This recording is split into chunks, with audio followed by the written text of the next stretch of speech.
You gonna? No, we're not. Hello. Right, Fats, thank you very much for joining me on Headstrong. Thank you for having me. How are you doing? I'm doing good. I want to touch on family as my first topic. But before we do, you are an incredible disability advocate and an amazing comedian and character on socials. What is something people might assume about you that couldn't be further from the truth? That I'm American, first of all. I think the fact that I'm very hard-headed, maybe. Headstrong. Oh yes. I didn't prepare that. I see what you did there. Things don't get to me, but it does get to me. I might come across as really, really strong, but often I have breakdowns, and sometimes I just want to cry, and that's my release. So people often think that, and nothing bothers me when things do. So I think that's a very big misconception about me. What is a question you wish people would ask you but never do?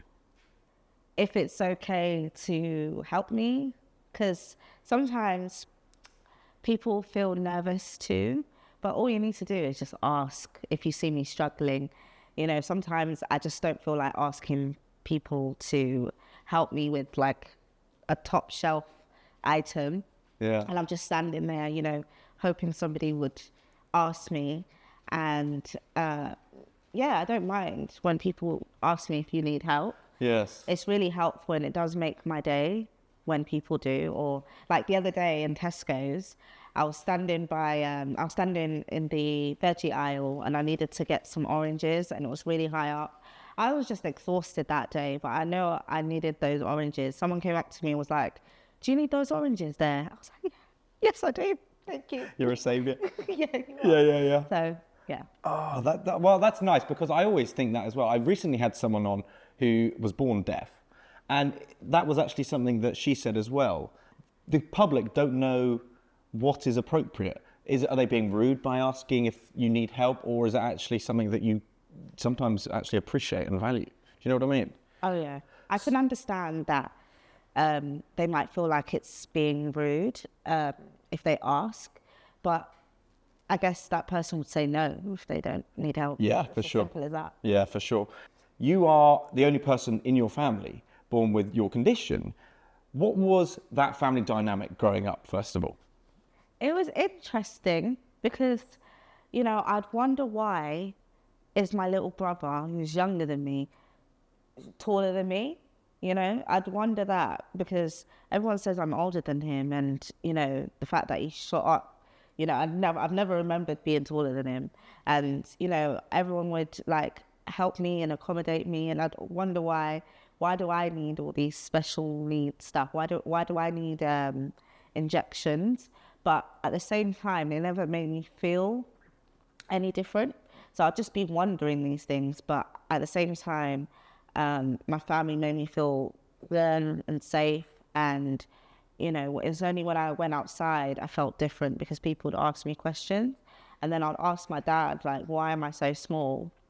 And he would just say, well, because you're special. You're a special girl. So, he always turned things into a positive instead of a negative. And, sometimes I'd come home crying, my eyes out, because I just was tired from people asking me questions, bullying me. And, he just listened.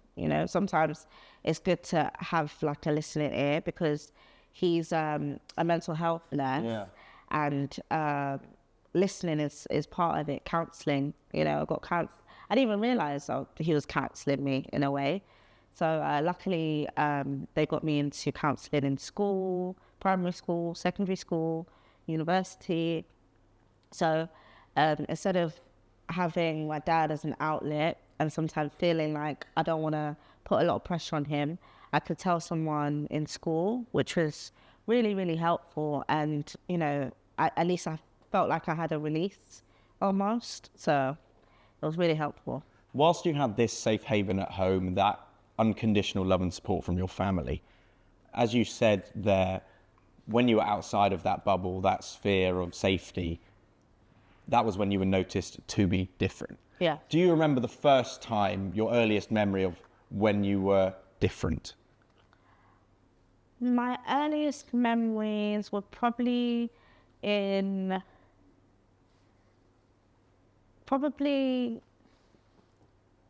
school.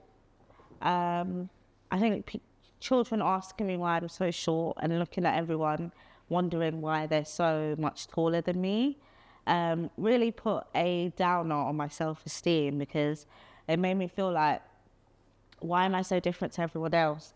This kid in school, bless him, he told me I should drink milk every day to grow. Okay. And I did that. I drank milk every single day. Yeah. And now I'm lactose intolerant, unfortunately. But, you know, we move. It's all right. I didn't grow. You know. Good segue. Very nice. Do you remember when you first became aware of your own mental health? Have you always been quite in touch with your emotions and feelings? Very much. I think having a dad that works within the mental health field really made me understand that mental health is so important, and that you should express yourself, express your emotions. So anytime I'd feel a type of way, you know, he was there, like I mentioned. And anytime I wanted to have counselling, or, you know, sometimes I would do counselling for a few months and then say, oh, I don't need it, and then go back into it. I've always had that strong support, because my dad has really talked about how important it is to express yourself. Yeah.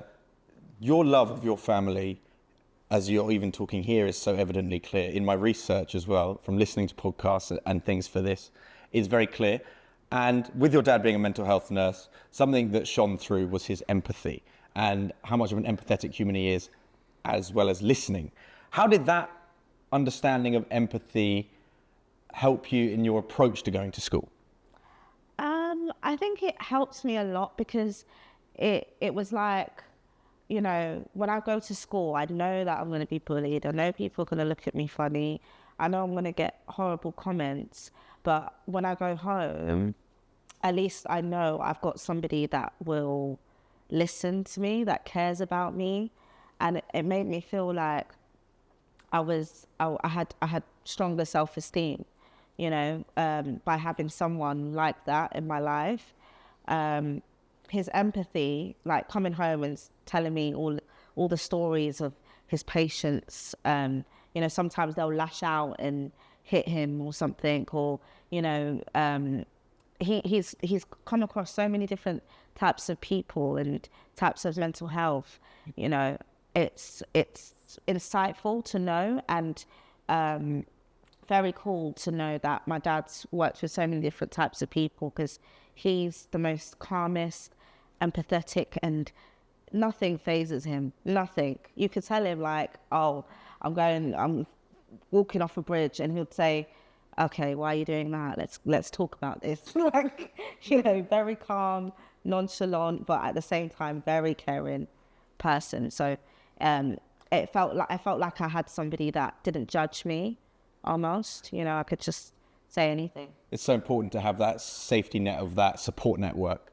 It's so important. I get that. What else were your coping mechanisms at school to help you with your kind of approach to school?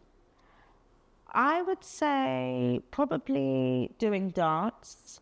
I was at dance school whilst I was at school, and I absolutely loved it. I loved expressing myself through dance and, you know, showing off my talents, getting stronger in dance as well. I did ballet, tap, jazz, street dance, and the fact that I was small and I could excel in dance and show people that I had, you know, other creative ways about me, it was really nice. And, you know, I felt like I wasn't just I felt like somebody, you know, doing dance. I felt like when I go on stage, you know, and tell people, oh, I'm about to perform this weekend, it made me feel good about myself. Yeah, that's like it's almost like you're giving yourself confidence. Yeah. You know, you're saying, you know what, yeah, I am doing that. That Yeah. independence, that self-worth and Exactly. value.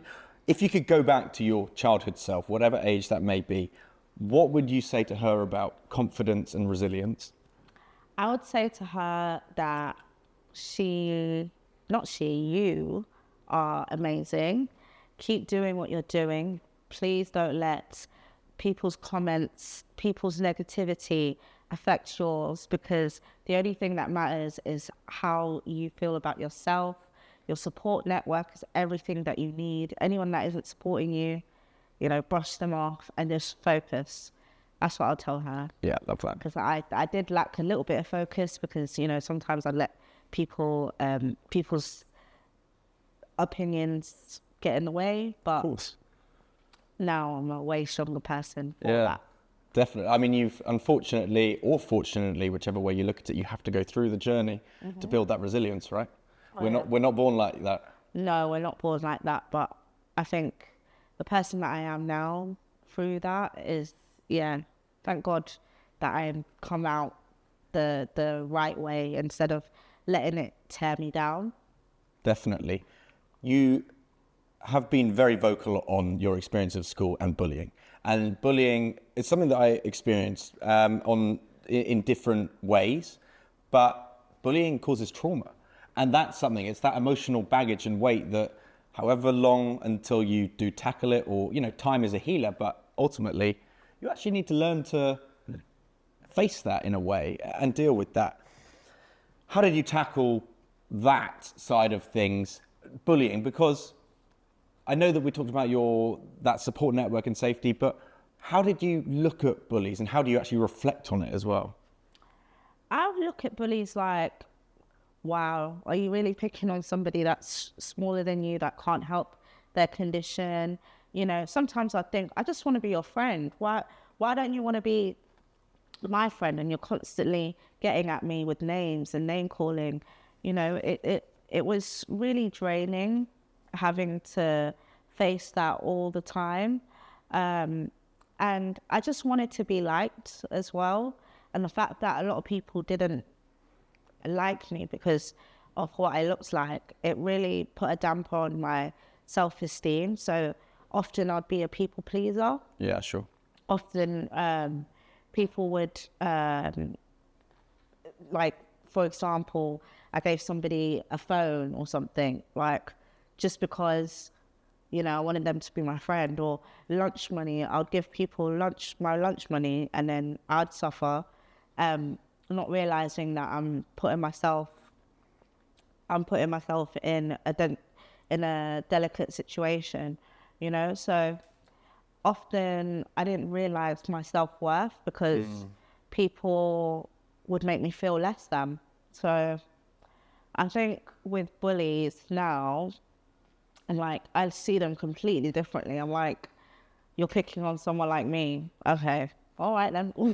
You know, I'm not trying to, there's no like way of trying to impress them. It's just, I can only control how I feel about people or how I react to people. And that's what I didn't know back then. There were so many things I wish I knew.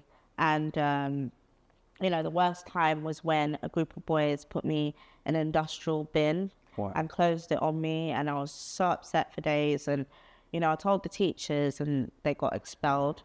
So the teachers dealt with the bullies quite well. But I wish they had a stronger force on bullies. You can be reactionary, but you want to be proactive. Yeah. Before that, you know, putting things in place and ensuring, you know, I know that you would not have wanted to be supervised or whatever, you know but yeah. What would that have been in place to actually prevent that from even happening? Do you know what I mean?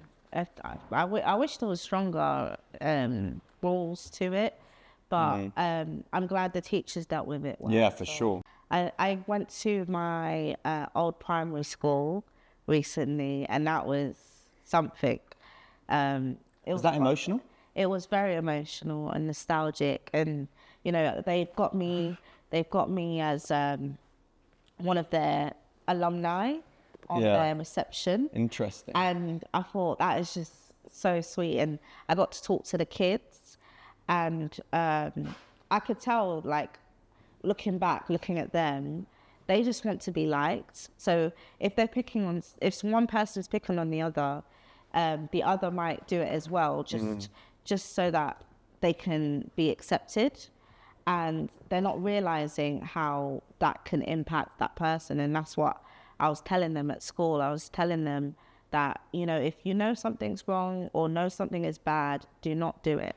And people always remember how you make them feel. They don't remember exactly what you said, but they remember how you make them feel. So always think about what impact you're going to make on that person. So when people have a herd mentality, and it's just all about trying to be accepted, really. And I think people need to learn how to be more of an individual and stand up for others when they know something's wrong. When you were at school, were there ever times where pupils would stand up in front of the bullies and intervene as well? Because I'm trying to think from what you said there of that individual aspect of it.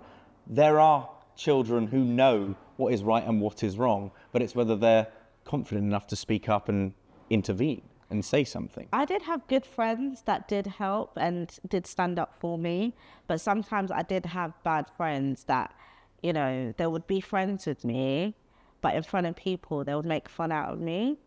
So that was confusing because it was like, you're a good person, you're good friends with me when we're alone, but when you're in front of everyone else, you're mean. So I'd get that betrayal as well from friends, which was upsetting. But I think people just, I'm not friends with people that are like that anymore. And I think it's very important to have friends that have your back 100%. Yeah. And that stand up for you, and, you know, that care about you, that aren't ashamed of you, and that will be happy to help you without saying, oh, well, I helped you with X, Y, and Z. You know, they do it out of the kindness of their heart. It's amazing because I spend a lot of time on my own. It's amazing what a simple phone call or a text from a friend will do when I spend the whole day on my own, and they are just checking in, wanting to check in on me, and you're like, that's a real friend. That's an authentic friend, not someone who's just there in a group and they'll make conversation with you or hang out with you because everyone else is there, but they wouldn't hang out with you on your own. Oh yeah. Do you know what I mean? So finding an authentic friend, as much as I don't like that word that much, it is worth its weight in gold, right? Oh yeah, it is. When you look back at the bullies, I know that there have been times on socials where there's been interactions where they've commented on your social media and things like this. Yep. Do you expect, or would you even want, an apology? I don't really expect an apology. I kind of, that's a good question. I think it would be nice, actually, if there was an apology, but I don't expect it, if that makes sense. You know, I've talked about one of my bullies that messaged me saying, oh, you look beautiful now. Okay, I was always beautiful, love. But anyway, it's just funny, you know, because they replied saying, oh, well, I was young and I didn't know any better. Finding excuses. Finding many excuses. But when you're young, you do know right from wrong, especially in secondary school. But it would have been nice if he apologized, and I think he did he? I'm not sure. If I don't remember it, he probably didn't. But I think it's really, I guess if people have bullied certain people and they feel bad about it, I think it would be nice if they did spark a conversation and apologized. It kind of makes peace with themselves, and it makes peace with the person that was bullied as well. So it's really important to maybe do that. To play the devil's advocate, I do wonder whether it might almost be, as the bully, just fully embarrassing to reflect on their younger selves and go, gee, I did that. I treated you like that. You know, coming clean it takes a certain amount of strength to actually apologize. But it's probably the easier option from them to actually not as well, because they're so, I would like to think, ashamed of their actions, right? Yeah, that's true. That's very true. I was just having a think of that wider I can imagine picture. they'd probably be really embarrassed and would want to hide away from that, I think. But I think for those that constantly think about it and constantly regret it, I think it's to get rid of that feeling. It's really important to message that person, or ask to go for a coffee, or whatever that may be. This is for those that really want to be at peace with themselves or be at peace with the situation, and maybe explain, or I think a lot of people are very different when they're young, immature, haven't experienced life, and then as they get older, they experience more and start empathizing as well. And I think it's good to give other people grace, because even though those people bullied me, I think about those were children, that didn't know any better.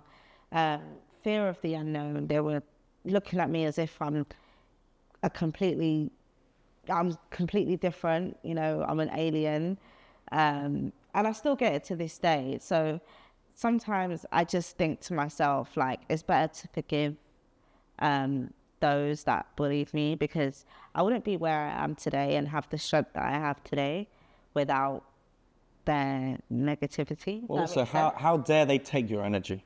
Like, they're not even worth thinking about. Like, why reflect on it? Like, as in dwell and weigh so much on it now, because the amount of self-worth and improvement you have worked on, you've built your career, you've built so much, to reflect on those people that dragged you down so much, you're almost letting yourself down in terms of thinking about them at all. Oh, yeah. They don't deserve your space. Exactly. So I'm just like, yeah, that happened ages ago, and I'm rising above now, and I'm doing my thing, and way past that now. So, yeah, I'm thankful that I'm who I am today for it. Okay, I need a happy childhood memory, and I was just thinking what to ask you.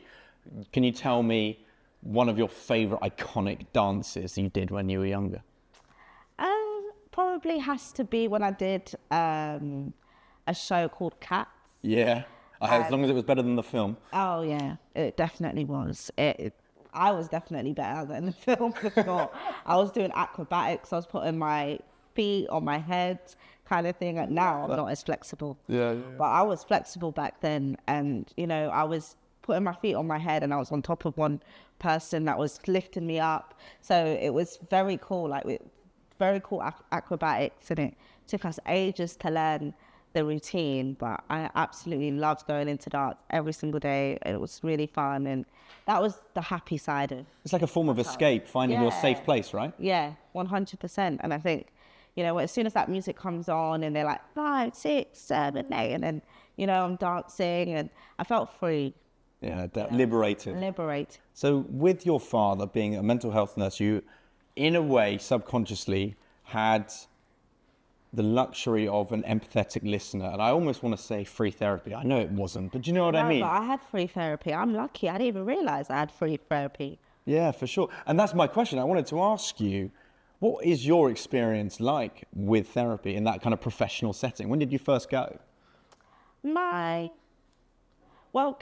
Is it counseling and therapy? For sure. Maybe in primary school was my first proper session, and it was just to express all the things that I can or don't say to my dad without him feeling bad.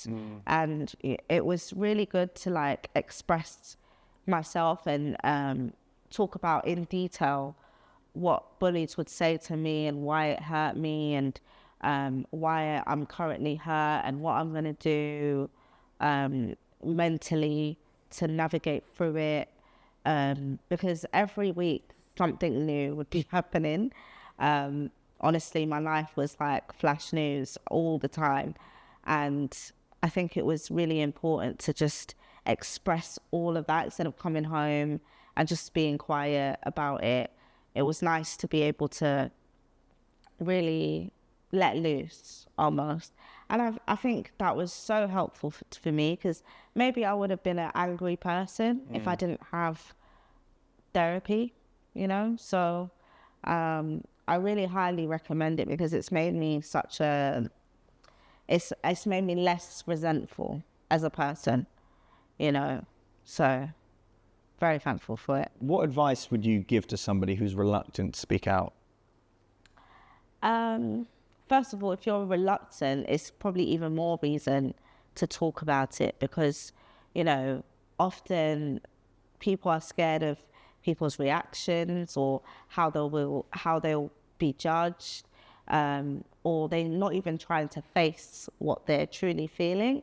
A problem shared is a problem halved, and I think it's so important to just express yourself, because there's so many people that care about them, and it's really important to take care of your mental health. Really, really important to talk. And if you can't talk to somebody close to you, then you've got to talk to somebody that is a therapist or a counselor, someone that can help you navigate all the feelings that you're going through. For sure. Now, you said there that you went back to your primary school that you went to school at. You have clearly spoken at that school. Do you speak at other schools? I've spoken to another school before. Yeah. As well. So what do you want that core message to be with that experience and your memories of school? What is your message to young people about self-worth and inclusion? My message to them is resilience. It's really important to have resilience, and I express to them that, you know, in life you're going to go through so many things, some hurdles. People are going to say not so nice things, but it's really important to have that self-worth and push yourself in life, because if you don't have yourself, who's going to have you? You know, you have your family. Some people don't even have any family.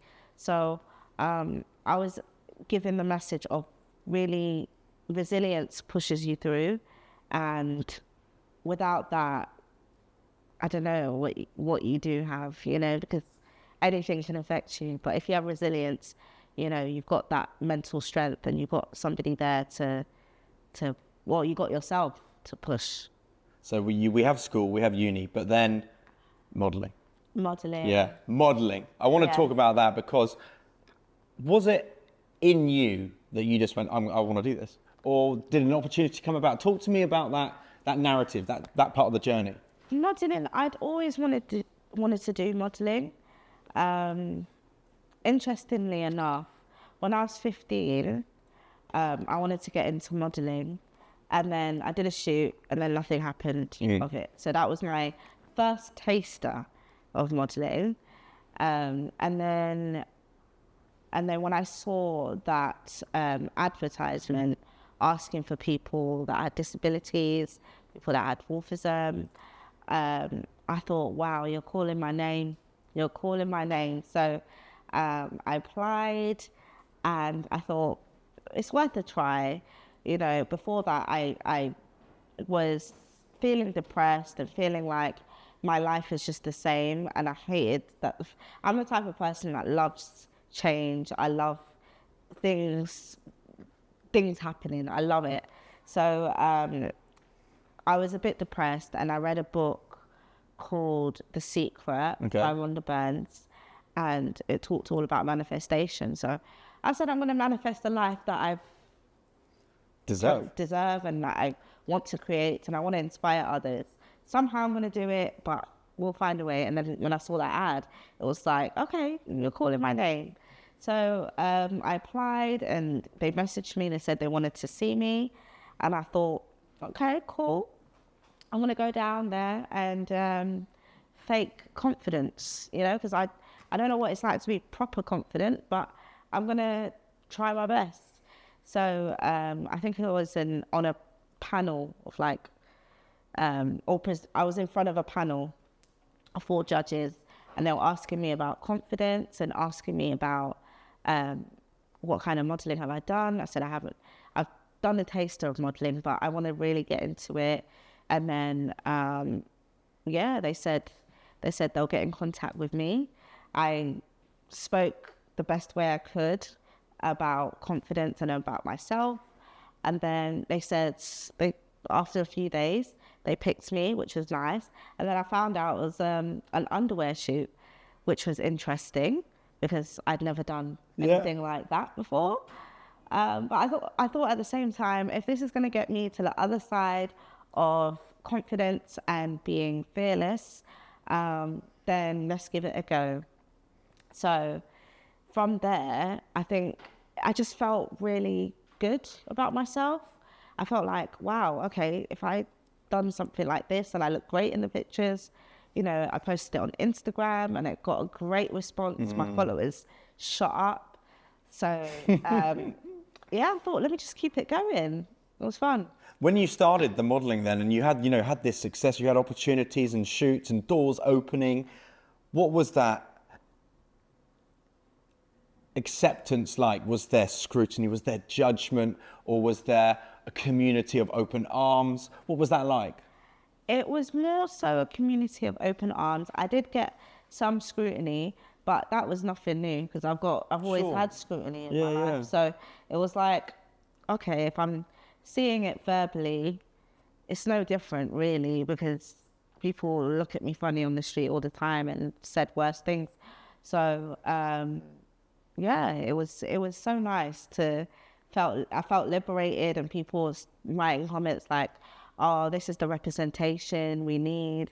I love this, you know, like people loved seeing me as a person who's different, like just modeling and killing it. So before we talk about kind of social media and people getting in touch with you, just one word, Vogue.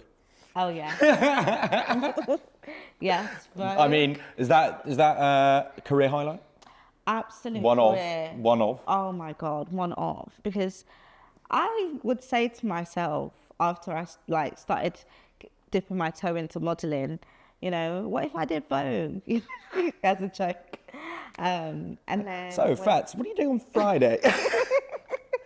Literally, it was crazy. I think when they messaged me and said that they wanted me to be a part of their campaign, honestly, I nearly wanted to vomit. It was just like, wow, you know, kind of moment.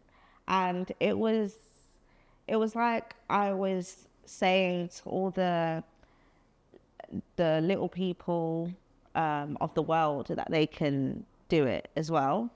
So it was an amazing feeling, really. Still can't believe that I did it. Yeah. Honestly, even on the day, I'm like, am I here? Am I really doing this for Vogue? You know, it's very surreal. That is mental. Do you remember the first person you called to tell? I told my mum, my dad, my whole family first. Actually, did I tell Alan first, my fiance? Yeah. I think I told him first. Then I told my whole family. And then I was telling my friends. I was just telling everyone that would listen. And now you have this opportunity to be an advocate and represent on such a global sphere, ultimately on social media. And when you're in things like Vogue, are there any kind of messages of memory that stand out, or is it actually they're all of quite a similar theme of this is what you were saying, this is what we needed, thank you for being yourself, thank you for showing that we can do this, thank you for showing confidence, self-worth, positivity, all of the above?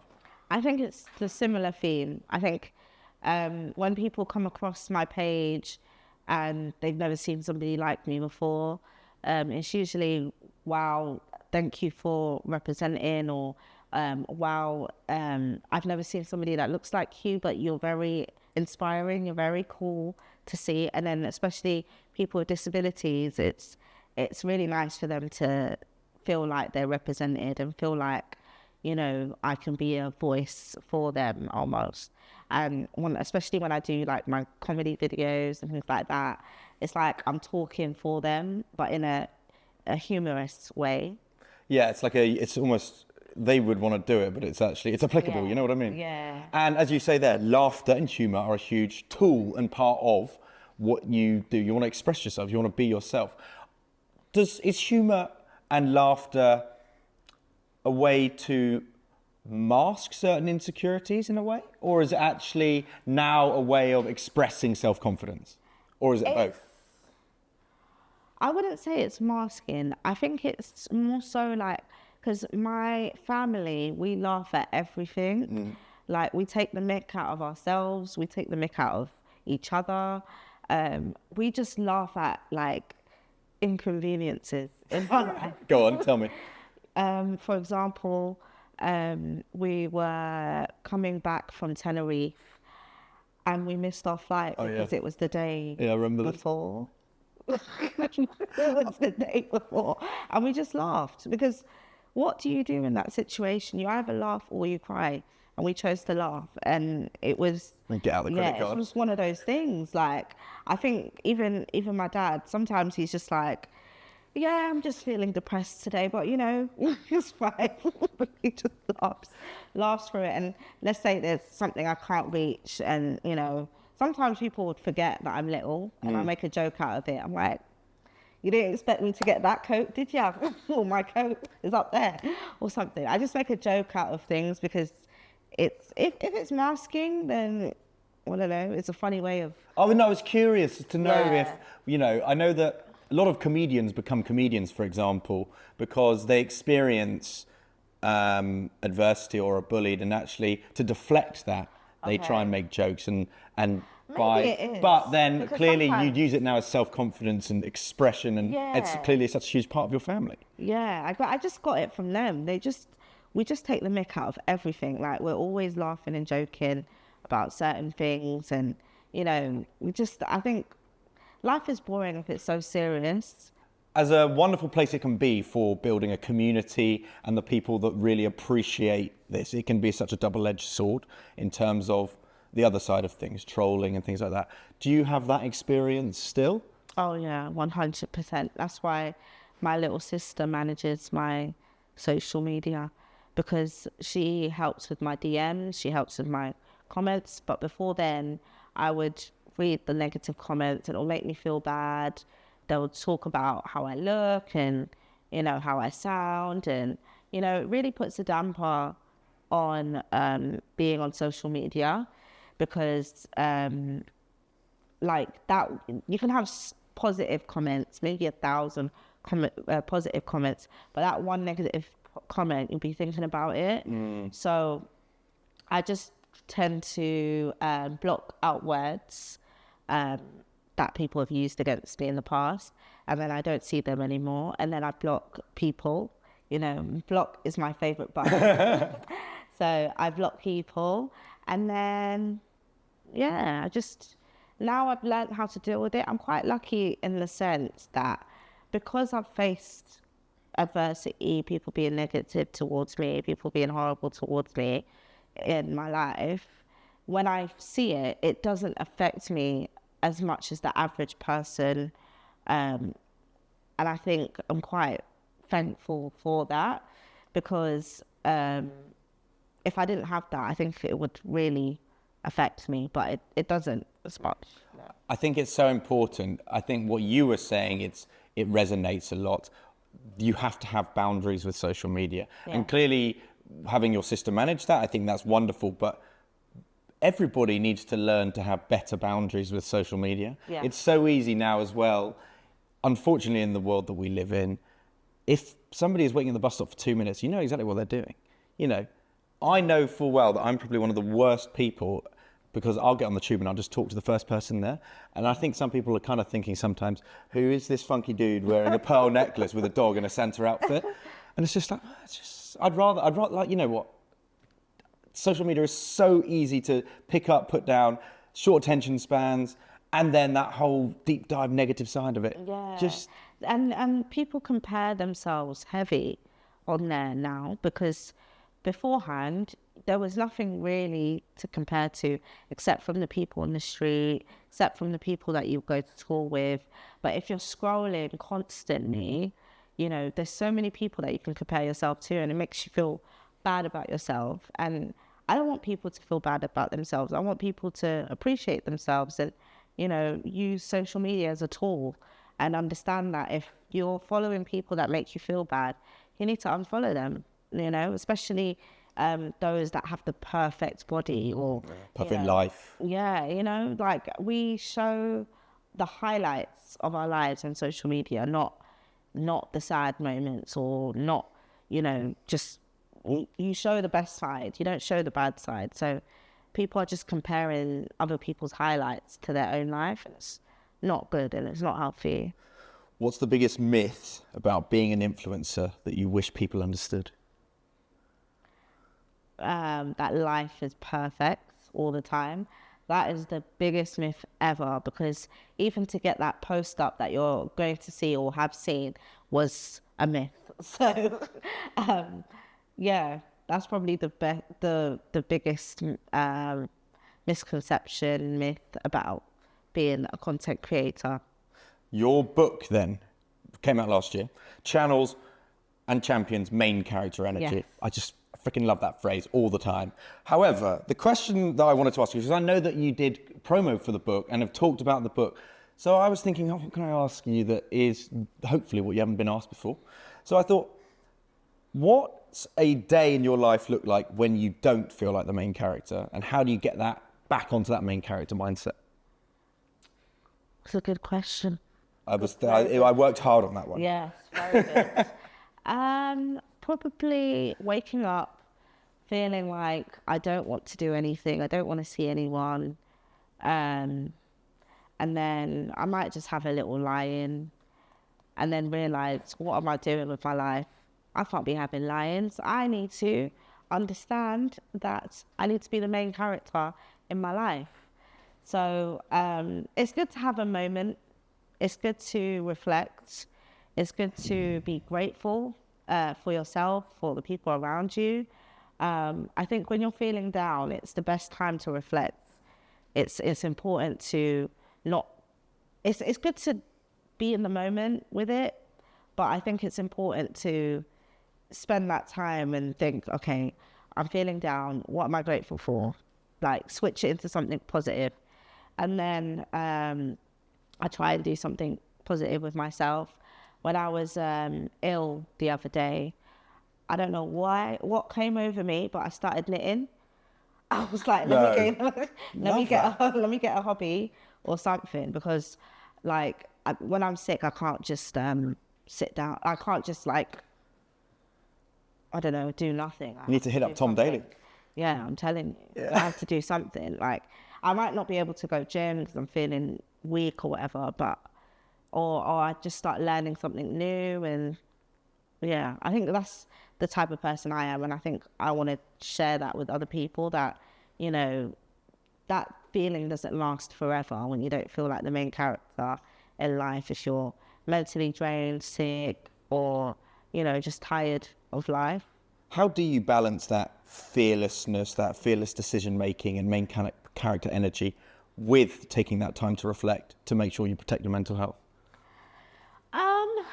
I balance it with having a good Sunday, you Love know. that. Great answer. It's good to have a good Sunday where you just chill, you know. Obviously, Sunday is there to prepare for the next week, but it's good to chill and be by yourself. I often love to be with my fiance and we just have a good Netflix, and just, you know, sometimes when I'm watching things like let's say a series, I enjoy not being able to think about myself or think about what's going on, and just, you know, just chill. Detach. Detach, that's the right word. Away from things. And, you know, a lot of the time we could all be work, but it's good to detach yourself sometimes. So agree. Do you have an iconic Sunday meal, maybe a nod to your Sierra Leonean heritage? Yeah, so we have this dish called cassava leaves. It's almost like spinach, but it's very flavorful. My mum puts peanut butter in there. She puts all these different spices, and it's one of the best dishes you could get from Sierra Leone. It's so nice. I love that. I'm gonna come on to your heritage very quickly, but I just want to finish on social media. Do you ever just switch off and just go, do you know what, actually, you know, on that Sunday, for example, go, do you know, I don't even need to pick it up. Don't want to think about it. Mm-hmm. Yeah. And how important is that? It's very important because, like I said before, we're so stuck on our phones, and nowadays I'm really bad at being on my phone. Sometimes I just want to just post and leave it at that.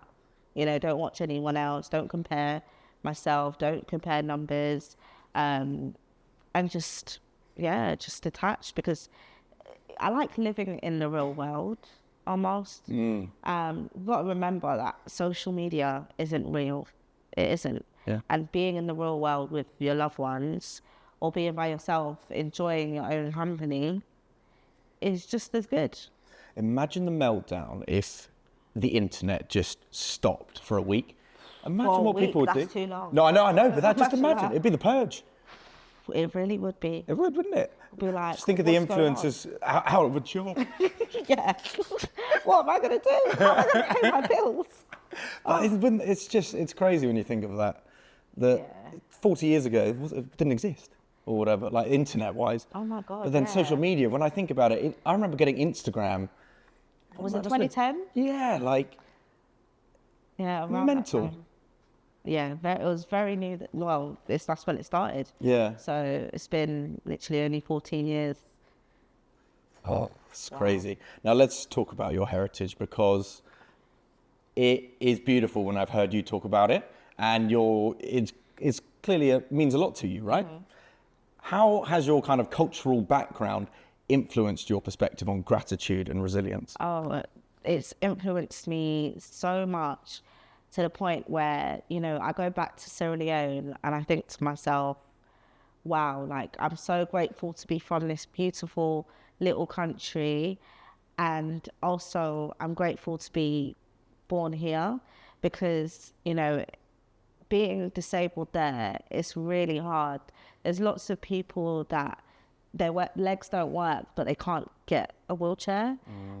There's blind people that have to get somebody to beg for them. And, you know, I think to myself, wow, you know, when I see all of this, I think, wow, I'm very lucky to be from the UK, because the amount of support we get as disabled people, it's insane. It's amazing, you know, and I'm grateful to be from Sierra Leone. I even showed my fiance what it's like there. I took him there twice, and he enjoyed it. He had the time of his life. He had too much fun at the beach, and, you know, just it's slow paced there, and people are so much more happy and grateful for what they've got there. I think often when you're in a first world country, like, you get everything instant. You know, you can get anything from the shop instant to your house. In Sierra Leone, you need to literally think twice. You need to work harder for what you want. And when you do get it, it's nice. You know, it's a great feeling. You know, sometimes the electricity will just randomly go out, and all the food that you've bought in your fridge, rotten, you know, and then you have to think, you have to start from scratch the next morning. So anything could happen, you know. That's one thing I've realized in Sierra Leone, like anything could happen. But in the UK, because everything is structured and, you know, you've got everything there, it's so much more to be grateful for, you know. Yeah, I know it's so stereotypical and cliche to say, but it's genuinely reflecting with perspective. Oh yeah. And I know that even if you were born there and you have the privilege of being in London and England now, even someone who's born and bred in London takes it for granted. And actually they are so selfish and unaware and not reflective of how grateful and good their lives truly are. What, you missed the tube or your train's delayed? Bigger picture, my friend. I know. Literally, crazy. Bigger picture, because sometimes your car can break down in the middle of nowhere. And what are you going to do? If you miss your tube, you can get another one. It's fine. Like, what's Sierra Leone like now as a culture? Because obviously I've read a lot of books, actually, weirdly enough, on Sierra Leone, and I know that it's got its history. It's a rich history, devastating in ways, but liberating in others. Oh yeah. And so, if I were to walk down the street there, is that a welcoming atmosphere? You know what I mean? 100%. When my fiance went there, you know, even though they were like, wait, man, they were like saying it in a way like, oh, you're here in our country. Yeah, right. You know, thank you for being here almost. So Very welcoming country. Beautiful. Very beautiful, palm trees everywhere, beaches.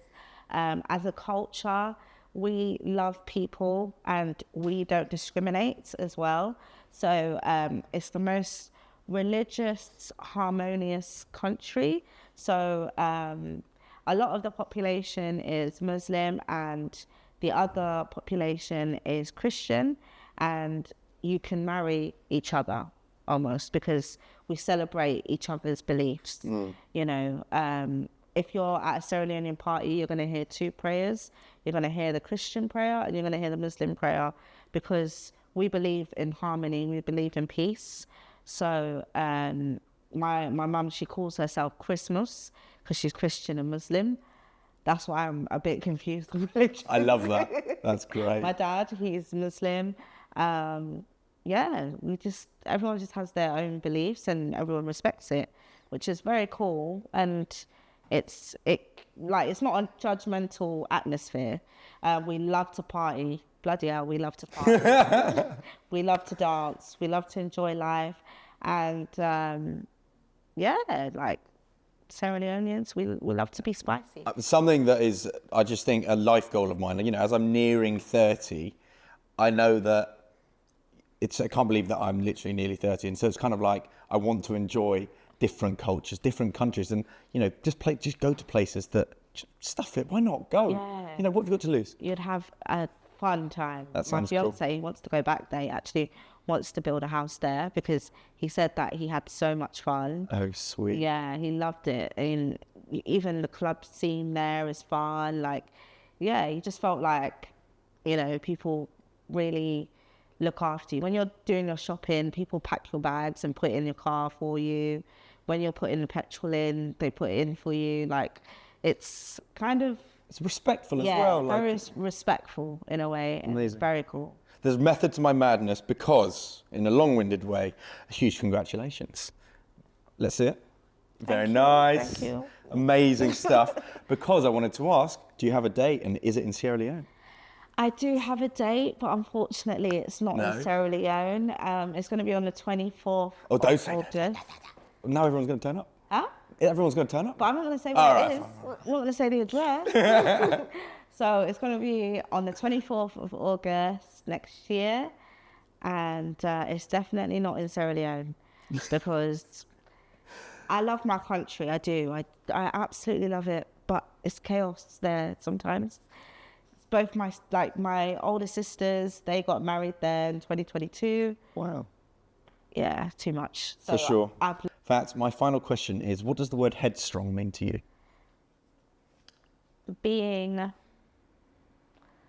Having mental strength and being mentally capable through resilience, encouragement, and expressing yourself.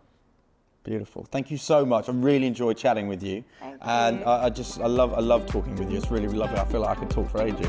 Oh. And now I need to look up how to make that Sierra Leonean dish. Yes, definitely do it. Thank you so much. There we go. Thank you. Lovely. Thank you.